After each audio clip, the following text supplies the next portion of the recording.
Et il m'a beaucoup ému parce qu'il a dit que l'émission avait changé sa vie. Et Yannick, c'était un super client. Ce que je me suis dit, il était top. Bon, très bonne émission, ça marchait. 1 200 000 personnes étaient devant. Il n'y a que la vérité qui compte. Qui a regardé hier? Gilles Verdez. Ah, Daniel, bah toi, t'as rien à foutre. Non, mais c'est tellement efficace, quoi. Puis ça fait du bien, même de pleurer, ça fait du bien. C'est toujours rester bienveillant, malgré 20 ans plus tard, les réseaux sociaux et tout ça. Sur les réseaux, c'était que du positif, enfin vraiment carton plein. Non, c'est mal. T'as regardé, Flo? Non, j'étais dans le train. D'accord, bah, très bien, mon chéri, t'inquiète pas.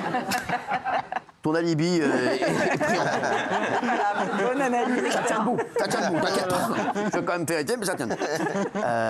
Bon, on va parler d'une histoire beaucoup plus triste. 14 octobre 2022, la petite Lola était tuée dans le 19e arrondissement de Paris. Cette affaire avait ému le pays entier. Le corps de la jeune fille avait été retrouvé sans vie dans une valise. Son père s'est exprimé dans une interview bouleversante sur M6 où il raconte sa reconstruction très difficile depuis la mort de sa fille. Regardez. Ça fait 1 an et je suis dévasté.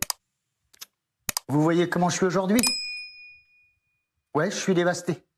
Avant le drame, j'avais une vie heureuse. Voilà. Avec ma femme, mes enfants. Ça faisait 20 ans qu'on était à Paris, dans le 19e. On était gardien d'immeuble et on était heureux. C'est vrai que c'était une affaire qu'on a énormément évoquée. Et c'est vrai que quand je vois le papa, j'ai énormément pensé, et vous tous, on a pensé aux parents de Lola. C'est vrai qu'on avait moins parlé de son papa. Et là, c'est vrai que ce témoignage, c'était incroyable. Que s'est-il passé le jour du drame? Son père raconte cette journée du 14 octobre 2022 où il a appris la mort de sa fille. Regardez. Jusqu'au bout de ma vie, elle sera dans ma tête, cette journée. C'est impensable. C'est une journée comme les autres. Elle rentre toute seule du collège, elle a son badge, elle a tout. Sauf que là, il y a cette fille qui passe devant, qui rentre. Il y a ma fille qui passe derrière. Elle est rentrée à 15h27. Puis c'est la dernière fois qu'on la voit.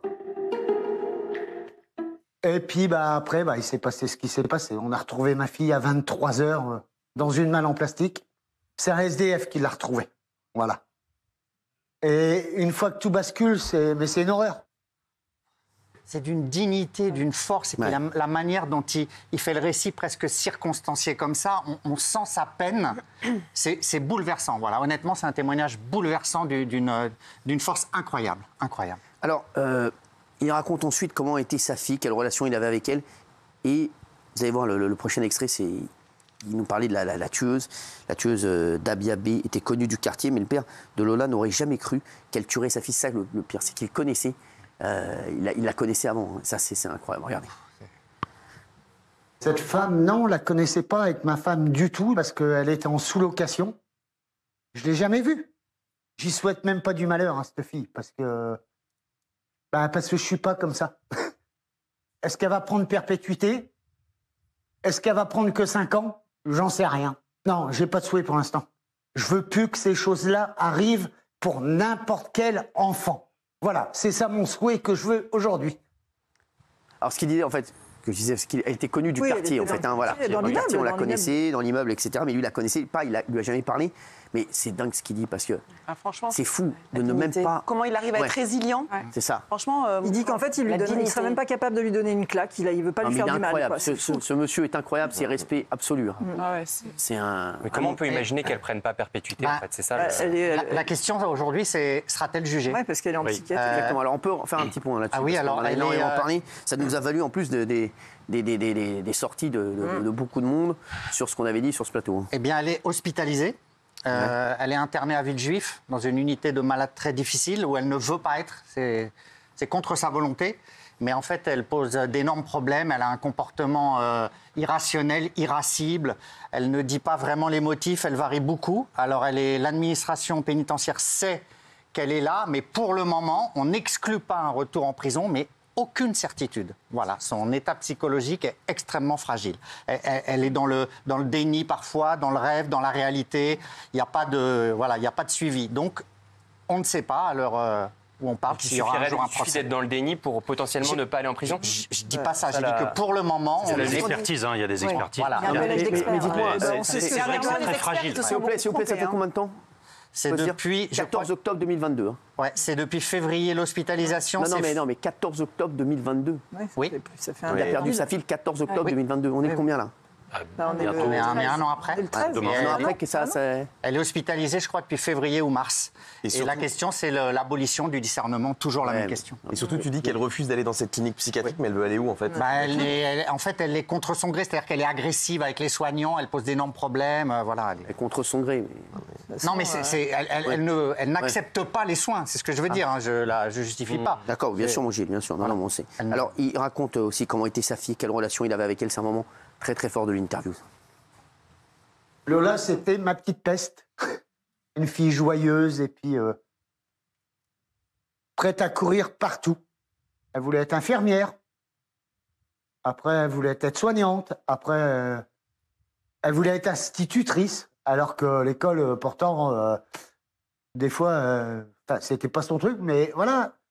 Non, ma fille, ce qu'elle aurait voulu faire dans la vie, je pense, c'est apporter de l'aide aux gens. Voilà. Ma fille, c'est un amour. Voilà. Et ça restera toujours mon amour. Et elle vit toujours pour moi. Quelle dignité. Pardonnez-moi, mais en fait, quand Gilles, tu dis peine, en fait, moi je trouve que, il n'y a pas de mots en fait. On voit bien que la peine c'est pas assez, la rage c'est pas assez, la colère c'est pas assez. Enfin, je veux dire, c'est insoutenable de voir ce papa et qui malgré tout arrive à être résilient. Et moi, j'espère que la justice sera à la hauteur. Globalement, dernièrement, je trouve que la justice n'est jamais à la hauteur. Elle est souvent lâche, elle est souvent minable, elle est souvent en dessous. Et voilà, j'espère que là, elle pourra donner quand même quelque chose, un petit peu de dignité à Lola. Bah, elle Voilà. est déjà pas à la hauteur parce que 14 mois et laisser cette famille-là avec ce ressenti-là, ne pas pouvoir s'apaiser, c'est déjà Et une le papa justice est qui est résilient, défaillante. Attendez, la C'est justice, pas il la lui faut combien de temps Combien de temps ça va Attendez, durer attendez, la C'est pas la justice, il lui faut justice. du temps. Là, il y a un collège d'experts, il va y avoir... Mais les experts se sont beaucoup trompés dernièrement. Non, mais Les je dis pas qu'ils experts, ne se trompent pas, je cherche Bah pas ouais, du mais tout à il les faudrait faire excuser. peut-être aussi un Mais il audit faut de que la justice. Malheureusement, la justice, ça prend du temps et la première étape, c'est de connaître le discernement de l'auteur des faits. Mais en tous les cas, ce que ça pose comme problème, c'est que peut-être qu'il n'aura jamais de réparation. Et c'est Il n'y aura absolument jamais de terrible. réparation. Non, mais peut-être, on n'en sait rien. Mais c'est absolument terrible, cet homme. C'est une violence gratuite, parce qu'il n'y a rien derrière. Cette fille s'en est pris à elle pour aucune raison. Et donc, sa fille est partie. Il est extrêmement digne et peut-être qu'il n'y aura jamais de réparation Et la judiciaire. réparation, c'est Donc quoi ça- La perpétuité. La réparation, Possible. Qu'est-ce que tu la penses que ça va réparation, c'est une réparer condamnation à perpétuité. Il s'en Et ça fout. répare Il a jamais. dit la Ça même ne chose. de réparation. changera rien à sa peine, à Non, sa mais douleur. bien entendu. En tout Mais cas- les victimes te disent qu'il y a un apaisement quand même quand il y a une Ouais. décision judiciaire. Voilà, au moins, Là, il y en ça aura sorte pas. pas. Il est- Au moins, il y aura pas de il est double peine. incroyable, en tout cas. Qu'elle franchement. sorte pas parce qu'elle est jeune. Est incroyable. Merci, Annabelle, d'avoir été avec nous, en tout cas. Merci Avec beaucoup. plaisir. Merci. Et on va se retrouver dans un instant, nous, pour parler de toute l'actualité, bien entendu. Et on aura également, on le savait, on l'a appris, voilà. Il y a eu un drame, hein, bien sûr, aujourd'hui, à Arras. On va en parler dans un instant. À tout de suite.